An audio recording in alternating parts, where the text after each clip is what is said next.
Clinical psychologist and self-help author Jordan Peterson has quit Twitter after he was roasted online. So I'm going to show you what sparked this entire thing, the reactions, and then his reaction to the reactions, and ultimately how all of this is so ridiculous. So this is actually making headlines right now, that Jordan Peterson has quit Twitter. It's like in Newsweek, it's in other big outlets. So here's how it all started. New York Post tweeting out one of the covers of Sports Illustrated 2022, saying Yumi Nu shaking over a Sports Illustrated swimsuit cover reveal. So that's one of the cover models for Sports Illustrated. I don't care at all. I don't know who still buys magazines, so this is not something I pay attention to. But apparently, this is a big, a big thing in the Jordan Peterson world. So he replies to this, saying, "Sorry, not beautiful, and no amount of authoritarian tolerance is going to change that." What? Who is making you be attracted to people that you don't want to be attracted to? You don't have to be attracted to her. Some people are, some people aren't. Who cares? There's 4 different covers. You may like none of them. It doesn't matter. Why do you feel the need to post this? And if you feel the need to post this, fine. You're free to post this, but expect to get a reaction. So the reaction to this was so, sweeping that he felt the need to go away. So before I get there, though, just like there are many people that I'm not attracted to, many things I don't like. I don't feel the need to post about all of them and make a declarative statement about it. But if you do, expect to get a reaction. So Peterson apparently thought this was a safe space for him and was not happy to the responses that he got. So first here, Molly Conger with a great point. Does he think the Sports Illustrated swimsuit edition is a government council that determines what is sexy each year and enforces attraction to those archetypes through state violence? Yeah, I mean, like, what is this about? That nobody treats Sports Illustrated as like the end-all be-all of what is attractive or not attractive. Different people are attracted to different things. Different people, different kinds of people. That's fine. That's normal. No one's forcing you to be attracted to this cover model. It's not like, Sports Illustrated goes door to door every year, knocks on your door and shows you the cover. And if you're not attracted to it, then they throw you in jail. Like, nobody cares. Nobody's asking you to be attracted. You don't have to be attracted to this. But the fact that Peterson feels like this is some authoritarian intolerance towards him is so very bizarre. And I think, may go to a deeper issue with him. This is supposed to be a self-help guy. Clearly, he's got some issues going on. But here are the other covers, 4 different covers. So, like, something for everybody. And again, if you don't like any of them, oh well, who cares? It's a magazine. No one buys magazines. Now, some reactions here. So Anna Kasparian tweets out in reply, "I'm Jordan Peterson, and I demand to be the biggest boob and ass in the room." Very nice. Hassan here, this one really set him off, I think, because Hassan ratioed him with 95,000 likes, saying the exact same thing Peterson did. "Sorry, not beautiful, and no amount of authoritarian tolerance is going to change that," with Peterson and one of the many times he has cried on camera for literally no reason. Nothing wrong about crying. Men should be able to cry. But Peterson cries about, like, Satan. Like, he'll be talking about heaven and hell and start crying. It's, again, self-help guy. Another reaction here. Nathan Bernard saying, "This you?" So it's Peterson back in the day on TVO. That is a station in Ontario. Voodoo Pork here with Jordan Peterson experiencing authoritarian tolerance. With a image from The Simpsons.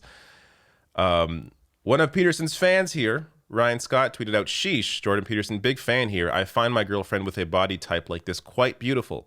Dial it back a bit, homie." And Ryan actually ended up deleting this tweet, which was here. So, somebody replied to him saying, "Why do you care what this man thinks? His brain is 95% scar tissue." And then goes on in a longer tweet, but then replies here saying, "I must admit he got me through some tough days. I just think like all of us, we tweet things we don't mean sometimes." So look, if you've been helped by Peterson's self-help advice, good. Nothing wrong with that. It's, from what I understand, from what I've seen and read, it's very standard self-help stuff, but whatever. If it's helped you, you read it, it's helped you, cool. But the man's got some problems, clearly. If he can't understand that different people are attracted to different people. We're not all into the same thing. And if we were, that would be kind of weird. Now, this is where we get to Peterson and his quitting. So he replies to all of the responses here saying, "Rage away, panderers, and tell me you believe that such images are not conscious and cynical manipulation by the oh so virtuous politically correct. Or there are people, many people in fact, that find that model to be quite beautiful, very attractive, like one of your fans does." His inability to see this is bizarre. He replied again saying, "I recently stopped accessing Twitter for 3 weeks as an experiment. I had some of my staff post video links, etc. It was a genuine relief. I started to read and write more. I started using it again and a few days ago, and I would say that my life got worse again almost instantly." Now, this is actually a very relatable and very common perspective, that Twitter is very negative. Now, for different people, again, for different reasons. So for me, I find Twitter to be very negative because of the news of the world, what is happening in society. That bothers me. Seeing negative stories every day, that brings me down. What brings Peterson down is that not everybody in the world agrees with him when he makes a declarative statement about beauty. So, different things, different people, but there are reasons why people move away from Twitter, and whatever the reasoning is, fine. You don't have to be on Twitter. I think it's good that he did this for his own mental health, and it appears he's going to do it again. So this part made me laugh. He says here, "The endless flood of vicious insult is really not something that can be experienced anywhere else." What started this, Mr. Peterson? What started these vicious insults? Maybe it was you declaring someone not beautiful. Maybe you began this. But again, his inability to see outside of himself, to be able to assess his own responses or opinions or what he puts out into the world, is really bizarre for somebody who's supposed to be a self-help guy. But he goes on to say, "I like to follow the people that I know, but I think the incentive structure of the platform makes it intrinsically and dangerously insane." So he says, I told my staff to change my password to keep me from temptation, and I'm departing once again. If I have something to say, I'll write an article or make a video. If the issue is not important enough to justify that, then perhaps it would be best to just let it go." And after he said this, by the way, so he's like, "I'm quitting Twitter. I'm done." He goes on to tweet, like, I don't even know, like 20 more times, maybe even more. Really bizarre. And then in the midst of that tweet storm, he says, "I've been torn between the responsibility I feel to stay informed and provide value to my subscribers and my observation that Twitter is unacceptably toxic." Okay, so he kind of ends, though he tweets after this as well, but he says this, "I plan to write an article on the technical reasons that Twitter is maddening us all very soon. Bye for now." So, and again, yeah, he tweeted more after that. So that was 10 hours ago, but then 8 hours ago, he was still tweeting. So I don't know. I think maybe he's a little addicted, and it's good to step away from social media if it's bringing you down, if it's bothering you. Literally the only reason I haven't is because it is my job to know what is going on, to try and inform people.